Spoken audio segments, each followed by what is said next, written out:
chu kan ram mahal bang lo tho in kan ba po chom nga ka kan har tuk shin shan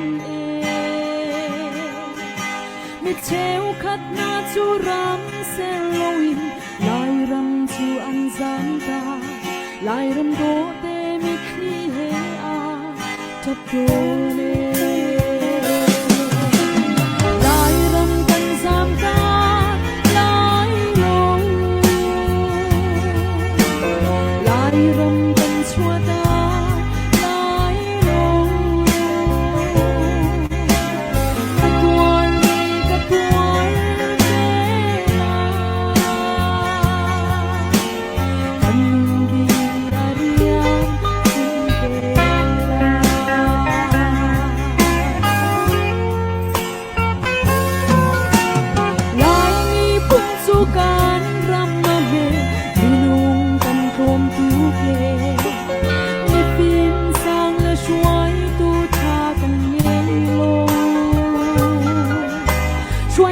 theo khắc chu ram se loi kim thiam sang na gram ma an yan nai lai ram lung quan min a cha lai ram kan zam ta lai lo lai ram kan chua ta lai lo ka tuar đi ka tuar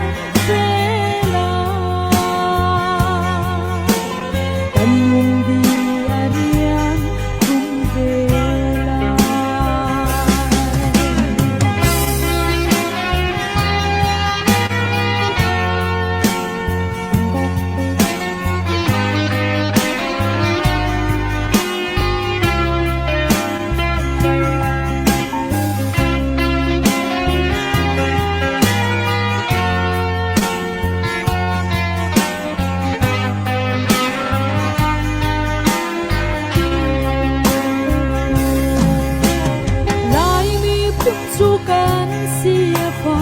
min tha lo tha lâu ai rong mian mi sang kan kom tu te mi rung theo khát chu ram se loi mi rung mian ram ba an rung na kan man ne lai ram an ta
cái lom